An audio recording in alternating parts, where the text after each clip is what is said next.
এই সিলেট, এই এখানে কি কি সমস্যা? এখানে কি সমস্যা? এই যে জেনজি, এই যে লুক এট মি, এখানে তাকাও, আমার সাথে কথা বলো, ডিল উইথ মি। তোমরা ওইদিকে তাকাচ্ছ কেন? ওইদিকে উত্তেজিত হচ্ছ কেন? আমার দিকে তাকাও। আমি তো তোমাদের মেহমান হয়ে এসেছি। হ্যাঁ, ইউ আর দ্য হোস্ট। তোমরা আজকের প্রোগ্রামের হোস্ট, আমি তোমাদের গেস্ট। এইরকম নমুনা করলে হবে? এই যে লক্ষ লক্ষ মানুষ বসে আছে, জায়গা পায়নি, লক্ষ লক্ষ জেনজি দাঁড়িয়ে আছে, কই এরকম তো করে না?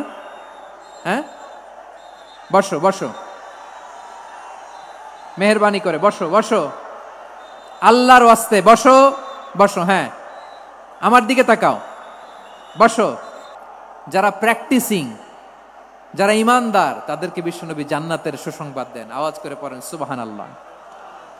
এজন্য রব্বুল আলামিন বিশ্বনবীর পরিচয় অন্য আয়াতে এভাবে তুলে ধরেন, ওয়ামা আরসালনাকা ইল্লা কাফাতান লিন্নাসি বাশীরাও ওয়া নাযীরা। নবী হে, আমি গোটা জগৎবাসীর জন্য আপনাকে সুসংবাদদাতা এবং সতর্ককারী করে জমিনে প্রেরণ করেছি। মুবাশশিরাম বিল জান্নাত, তিনি জান্নাতের সুসংবাদ দেন, তিনি আশা জাগান। নবীর কথা শুনলে মানুষ বুকে আশা ফিরে পায়। আমার নবী কাউকে হতাশ করেন না। হতাশা বিশ্বনবীর ডিকশনারিতে নাই। তিনি মানুষকে আশাবাদী করে তোলেন। বিশ্বনবীর কথা শুনলে মানুষের হৃদয় নরম হয়, তারা আশা ফিরে পায়। বিশ্বনবীর মুখ নিঃসৃত পবিত্র প্রতিটি কথাই আশা জাগানিয়া। সুবহানাল্লাহ পড়েন। আপনি প্রিয় নবীর মুখ নিঃসৃত বাণীগুলো পড়েন, কথামালাগুলো শোনেন, দেখবেন আশা পাবেন, বুকে আশা পাবেন, ভালোবাসা পাবেন। কারণ তিনি এমন সত্তা, এমন পার্সোনালিটি, তার কথা শুনলে হৃদয় নরম হয়ে যায়। মনে হয় হৃদয় খুলে তারে দিয়ে দেই, সব কথা যেন তারে বলা যায়। আওয়াজ করে বলেন ঠিক কিনা? সে কোন বন্ধু বলো বেশি বিশ্বস্ত? সে কোন বন্ধু বলো বেশি বিশ্বস্ত? কার কাছে মন খুলে দেয়া যায়, কার কাছে সব কথা বলা যায়, হওয়া যায় বেশি আশ্বস্ত। তার নাম আহমদ, বড় বিশ্বস্ত। সে কোন বন্ধু বলো বেশি বিশ্বস্ত?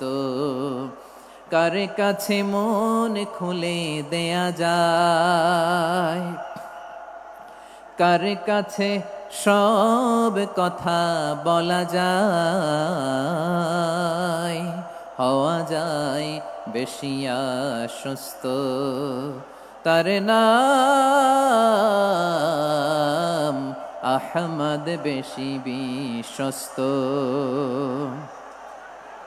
যে জন কখনো ব্যথা দিতে জানে না, যে জনকে বলি মুছে দেহি বেদনা, যে জন কখনো ব্যথা দিতে জানে না, যে জনকে বলি মুছে দেহি বেদনা, হৃদয়ের হাহাকার কবুল করে নিতে আর কারে বুক এত প্রশস্ত। তার নাম আহমদ, বেশি বিশ্বস্ত।